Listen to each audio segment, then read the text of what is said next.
On to the next question. So the second question is, question number 2 is, calculate the mass percent of different elements present in sodium sulfate. So जब हम sodium sulphate की बात करते हैं तो it is basically Na2SO4. It is Na2SO4. अब sodium sulphate is Na2SO4 और इसका हमें मास परसेंट कैलकुलेट करना है।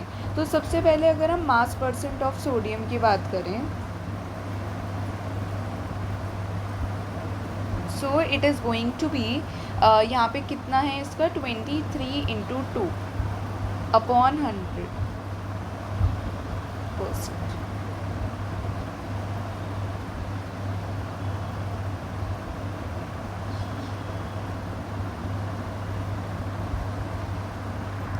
देखो बेसिकली ना इस क्वेश्चन में what you are suppose to do, सबसे पहले निकालो इसका complete molar mass of this element. तो इसका मोलर मास क्या होगा? मोलर मास ऑफ Na2SO4, ठीक है। तो यहाँ पे हो गया 46, सल्फ़र होता है 32 एंड ऑक्सीजन हो गया आपका 16 × 4 दैट इज़ 64। अब आप इसे टोटल ऐड कर लो तो टोटल कितना आ जाएगा आपके पास? 46 + 32 and 64, so it is going to be 12, 1, 3, 6, 9, 1, 10, 14, so this is 142। अगर कुछ भी स्मॉल कैलकुलेशन एरर हो जाए मुझसे किसी क्वेश्चन में, so I am very sorry for that. लेकिन अगर आपको दिख रहा है कि वो कैलकुलेशन मिस्टेक हो गई, आप उसे ईजिली कमेंट बॉक्स में डाल सकते हो कि ये मिस्टेक हुई है and you can just get it correct, right. So for एक बार ये दोबारा चेक कर लेती हूँ मैं। 64, this is 0, 110 and then you are having 32, so this is 142। It is absolutely correct. Now moving on कि अब हम कैसे निकालेंगे। This is going to be 46 upon 142 into 100%। उसके बाद mass percent of sulphur, it is going to B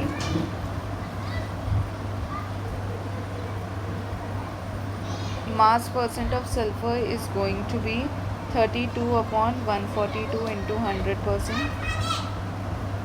and उसके बाद talking about of oxygen, it is going to be 64 upon 142 into 100%। this is the moving on to question number 3।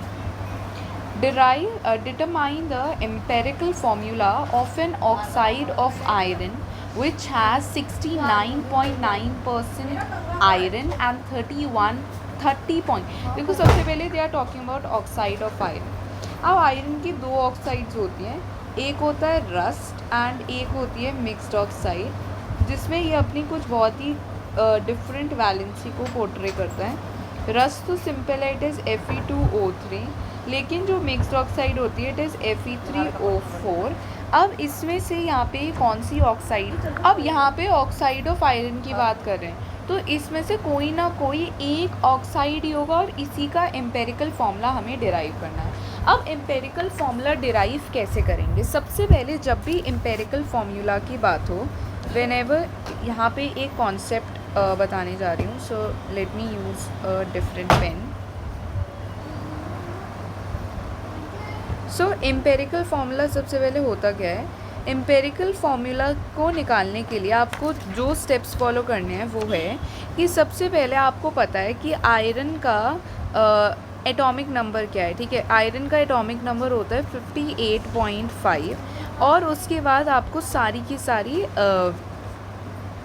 क्या given है, मेजरिंग्स given है या amounts given है। अब आपको उन मेजरिंग्स के साथ कैसे कैसे वर्कआउट करना है वो I am going to tell you, clear.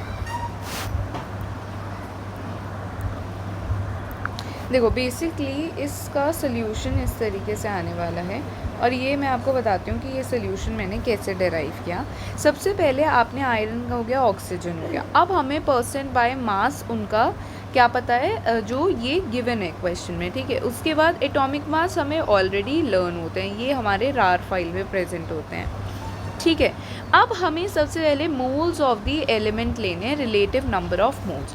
उसके लिए we'll divide 69 by the R. ये तो बहुत सिंपल है क्योंकि हमें पता भी है ये फॉर्मूला तो, कि नंबर ऑफ मोल्स किसके इक्वल होता है, it is equal to given mass upon molar mass. सिर्फ वही करा है हमने, यहाँ पे नंबर ऑफ मोल्स निकाले हैं, गिवन मास अपॉन मोलर मास के इक्वल होता है, और हमने वही वाला कॉन्सेप्ट लगा के यहाँ पे नंबर ऑफ मोल्स निकाल दिए। ठीक है, अब इसके बाद when this is done we'll find simplest molar ratio. और सिंपलेस्ट मोलर रेशियो निकालने के लिए हम हमेशा जो स्मॉलेस्ट नंबर ऑफ मोल्स आते हैं उसका यूज़ करते हैं। अब एक आया 1, एक आया 1.5। जब आप इन दोनों का क्या लोगे, रेशियो लोगे, इन दोनों का रेशियो लोगे 1:1.5, so you will multiply this by 2 for simple whole number ratio। ये है वैसे तो simplest ratio, ठीक है, this is the simplest ratio of these two divisions that you have got। लेकिन क्योंकि हमें simplest whole number ratio चाहिए तो उसके लिए we'll be multiplying by 2। तो यहाँ पे whole number ratio plays a very very important role। clear? And this is your answer। अब ये 2 आ गया और ये 3 आ गया। now we know 2 is for Fe, 3 is for O2, 3 is for O। और इसी से हमें समझ आ गया कि what is our empirical formula। and once this is clear we can move on to the next। ठीक है, next we are doing question number 4। बहुत ही अभी तो स्टार्टिंग में एकदम सिंपल से क्वेश्चन है which we are solving like in a just of a second. Calculate the amount of carbon dioxide that could be produced when 1 mole of carbon is burned in air. So when you are burning 1 mole of carbon in air. ठीक है, so how, इसकी सबसे पहले equation लिखेंगे, carbon plus oxygen will release CO2। ठीक है, अब इसमें हमें क्या निकालना है, amount of carbon dioxide that could be produced. 1 mole carbon का लिया, 1 मोल ऑक्सीजन का लिया, तो obviously 1 mole of CO2 he produce होगा।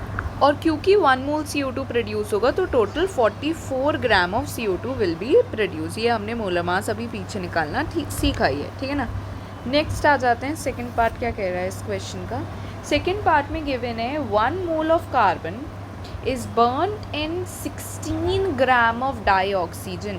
मतलब यहाँ पे जो ऑक्सीजन है दैट इज़ 16 ग्राम, और 16 ग्राम का क्या मतलब है, that this is half of O2। तो मतलब यहाँ पे क्या हो रहा है, इनकम्प्लीट कंबस्शन हो रहा है, दिस इज़ इनकम्प्लीट कंबस्शन, वेराज ऊपर क्या था, इट वॉज कंप्लीट कंबस्शन। यहाँ पे it was undergoing complete combustion. ठीक है, अब क्योंकि यहाँ पे इनकम्प्लीट कंबस्टन हो रहा है, it is going half O2, तो when you will form CO2 उसमें भी आपको अब इसको थोड़ा सा बैलेंस करना पड़ेगा। एंड अगर यहाँ पे हाफ O2 है तो यहाँ पे भी हाफ CO2 होगा, और यहाँ पे भी हाफ CO होगा। फिर तो बेसिकली अब जो हमारा CO2 का अमाउंट फॉर्म होगा, it will be half of 44 grams which is 22 gram, क्योंकि हाफ मोल बन रहा है। ठीक है, moving on to the third part.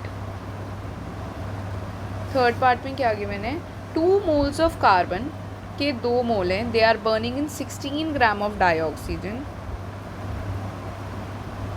अब कितना CO2 फॉर्म होगा, तो यहाँ पे 2 मोल हैं और यहाँ पे हाफ मोल है। हम किसको लिमिटिंग रिएजेंट मान के चलेंगे, सबसे पहले तो इसे बैलेंस कर लो। अब आप इसे बैलेंस कैसे करोगे,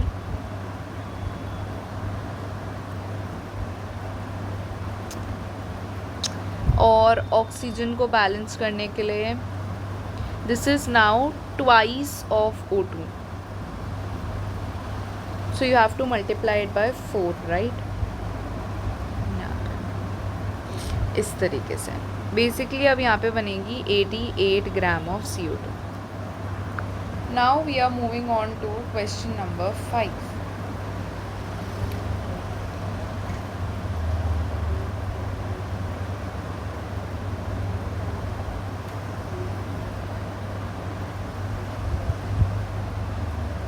Question number 5, Calculate the mass of sodium acetate. Sodium acetate is CH3COONA. इसका हमें मास कैलकुलेट करना है which is required to make 500 ml of 0.375 molar aqueous solution. तो हमें इसका मोलर एक्वस सोल्यूशन बनाना है और वो बनाने के लिए हमें कितना सोडियम एसिटेट चाहिए होगा.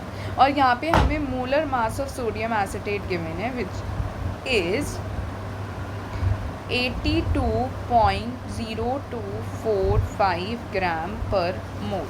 ठीक है, अब ये क्वेश्चन कैसे सॉल्व करें. देखो ये क्वेश्चन अगर समझा जाए ना तो बहुत ही सिंपल है. सबसे पहले आपको ये पता होना चाहिए कि अगर इन्होंने गिवन है कि 0.375 मोलर एक्वस सोल्यूशन बनाना है और इसका मतलब है कि ये जो उसकी मोलारिटी है ये 1 लीटर के सोल्यूशन को बनाने के लिए चाहिए होती है. ठीक है, तो अगर अब हमें 500 ml सोल्यूशन बनाना है तो उसके लिए ऑब्वियसली हमें half of 0.375 molar aqueous solution लगेगा. ठीक है ना. अब इसमें हमें क्या निकालना है, mass. So mass of CH3COONA required is equal to 0.375 into 2 upon 2 into 82.0245. क्योंकि मास कैसे आ जाएगा, देखो हमने क्या पढ़ा है, हमने पढ़ा है कि नंबर ऑफ मोल्स सबको आप एक फॉर्मूले से कनेक्ट कर सकते हो is equals to given mass upon molar mass. ठीक है, अब मैं इसे ना शॉर्ट में लिखना शुरू करूँगी. मुझे लगता है कि आपको ये पता होगा कि नंबर ऑफ मोल्स को हम n से रिप्रेजेंट कर सकते हैं और गिवन मास को W से और मोलर मास को MW से. ठीक है, this is something to be put in a box. छी यार, ये कितना गंदा बक्सा बनाता है. Perfect.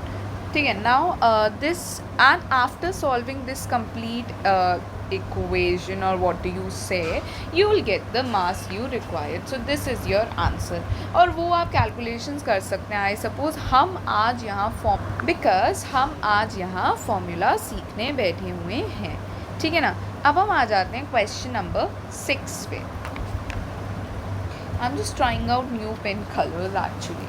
Question number 6, calculate the concentration of nitric acid. सबसे पहले कैलकुलेट क्या करना है, concentration of nitric acid. Nitric acid का फॉर्मूला होता है HNO3. बिकॉज यहाँ पे आपको फॉर्मूला पता होना भी बहुत इंपॉर्टेंट है.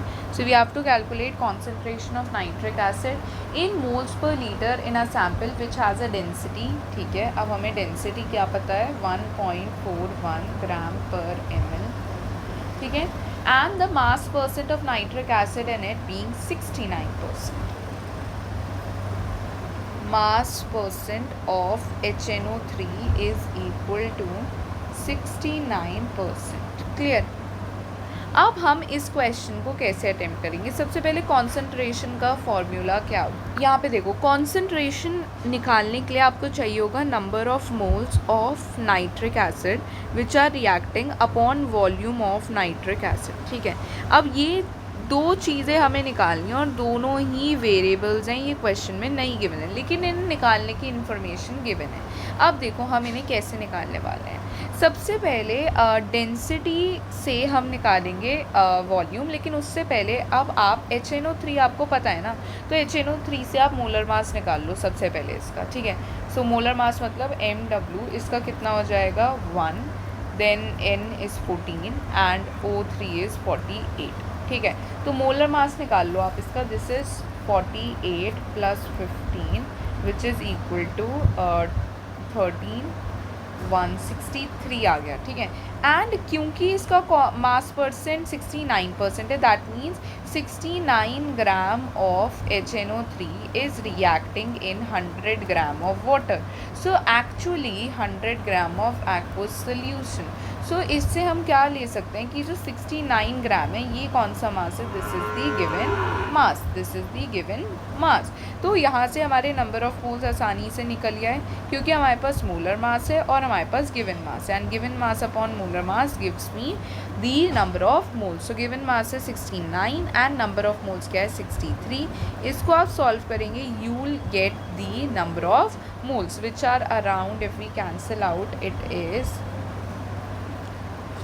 23/21। ठीक है, तो नंबर ऑफ मोल्स तो आ गए 23/21। अब अगर हमें वॉल्यूम निकालनी है तो वॉल्यूम किसकी इक्वल होगी, volume will be equal to density, because हमें पता है ना volume will be equal to number of moles upon density, because यहाँ पे मास क्या है, number of moles upon density, या मास अपॉन डेंसिटी होगा। According to me it should be mass upon density. Volume of 100 gram nitric acid solution is going to be 100 and density आपको given है which is 1.41, and then you are going to solve it, you are going to get the answer for that, and the concentration of HNO3 in moles per liter is going to be the number of moles upon the volume. ठीक है, ये I hope so clear हो गया है।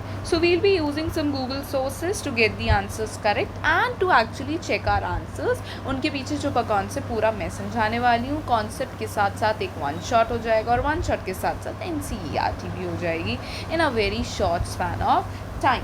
Now we are coming on to question number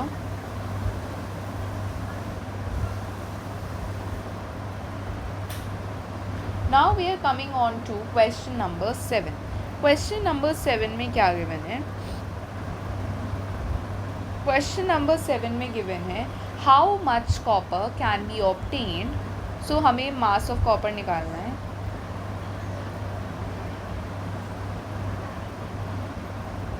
mass of copper from 100 gram of CuSO4। ठीक है, इससे हम कितना कॉपर ऑब्टेन कर सकते हैं, ठीक है ना, ये हमारा क्वेश्चन है।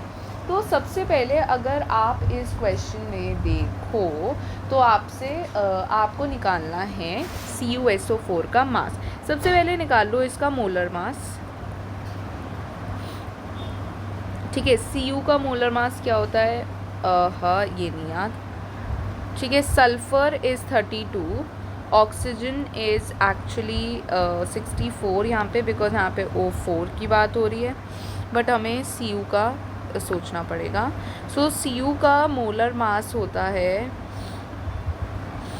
Cu का जो मोलर मास है दैट इज़ 63.5। ठीक है, तो यहाँ पे आ जाएगा 63.5 plus 32 and plus 64। When you are done with this, अब आपको कलेक्टिवली सिर्फ और सिर्फ मास ऑफ कॉपर निकालना है। तो उसके लिए सबसे पहले आप क्या करो कि आप 63.5 अपॉन 159.5 इंटू 100 कर दो। तो आप बेसिकली यहाँ पे मास परसेंट निकालने वाला फॉर्मूला लगा रहे हो, और जो मास परसेंट होता है वही हमने देखा लास्ट क्वेश्चन में, वो उसके मास के इक्वल होता है in 100 gram of that substance. Next जो क्वेश्चन है वो है determine the molecular formula of an oxide of iron in which the mass percent of iron and oxygen are 69.9 and 30.1 respectively. So basically इस question में you have to find out the mass percent of iron and oxygen, जहाँ पे iron is 69.9% given है और oxygen का 30.1% given है। इस बारी हमें इसका मॉलिक्यूलर फॉर्मूला निकालना है। लास्ट टाइम हमने एम्पेरिकल फॉर्मूला लगाया था। सबसे पहले आप यहाँ पे क्वेश्चन नंबर 8 में आप सबसे पहले इसका एम्पेरिकल फॉर्मूला निकाल लोगे, और एम्पेरिकल फॉर्मूला आप कैसे निकालोगे, जो हमने लास्ट क्वेश्चन में निकाला था सेम मेथड से। एम्पेरिकल फॉर्मूला निकालने के बाद आप इसका एम्पेरिकल फॉर्मूला मास निकालोगे। अब एम्पेरिकल फॉर्मूला मास कैसे निकाला जाता है? Simple, you have to find out the molar mass and उसके बाद you will divide the molar mass of the oxide जो आपको गिवन है in question by the empirical formula mass that you have got. So हम इस question को एक बार ही attempt करते हैं बिकॉज ये काफ़ी अच्छा लॉन्ग क्वेश्चन बन सकता है बिकॉज इसमें दोनों ही कॉन्सेप्ट कवर्ड हैं। एम्पेरिकल, इसे let me make an abbreviation, EF and MF दोनों का कॉन्सेप्ट क्लियर है और एक नया फॉर्मूला हमें सीखने को मिलता है यहाँ से, ठीक है ना। सबसे पहले एम्पेरिकल फॉर्मूला निकालने का स्टेप क्या था कि you have first of all FE का कितना परसेंट यहाँ पे गिवन है? इट इज़ गिवन 69.9%, ठीक है। और FE का मोलर मास कितना होता है? It is 58.5। अब यहाँ से आप क्या निकाल लोगे? From here you will find out the number of moles of FE, ठीक है। So when you will divide 69.9 by 58.5, so approx में जो आंसर आएगा it is going to be 1.25, ठीक है। देन ऐसे ही आप O2 के साथ करो। O2 का 30.1% गिवन है और इसका मोलर मास क्या है? 32। जब आप इनको डिवाइड करोगे so what you are going to get is 0.88, नहीं 1.88।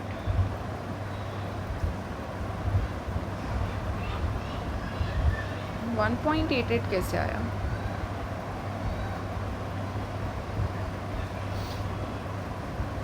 अच्छा O रखा है इन लोगों ने, okay okay okay.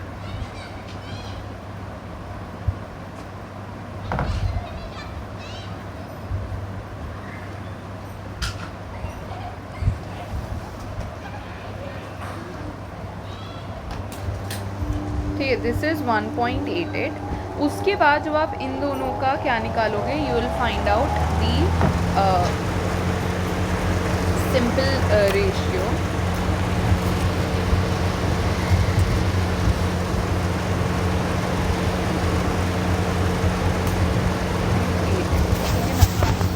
So it is going to be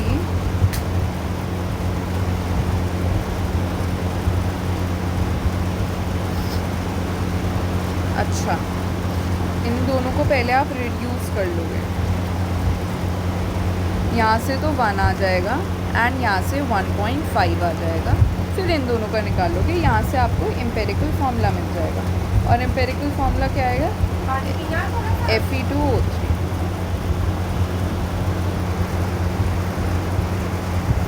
ठीक है, नाउ अब आपको एक रिलेशन, सबसे पहले एम्पेरिकल फार्मूला मास निकाल लो यहाँ से।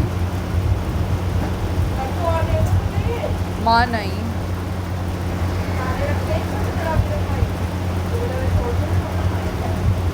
Now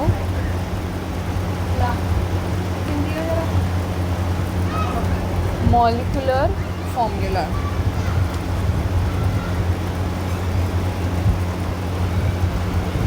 empirical formula upon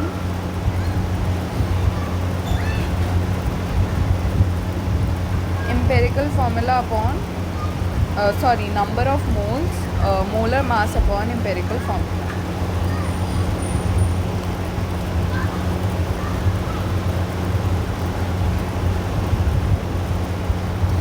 And you can solve and get the answer, ठीक है। नेक्स्ट क्वेश्चन क्या गिवन है? Calculate the atomic mass which is the average of chlorine using the following data. Percent of natural abundance given है and molar mass given है। हमें average atomic mass निकालना है, ये बहुत सिंपल है। एवरेज एटॉमिक मास किसके इक्वल होता है? It is equal to the molar mass of, नहीं मोलर मास नहीं, sorry, it is 35 into 75% plus 37 into 24%।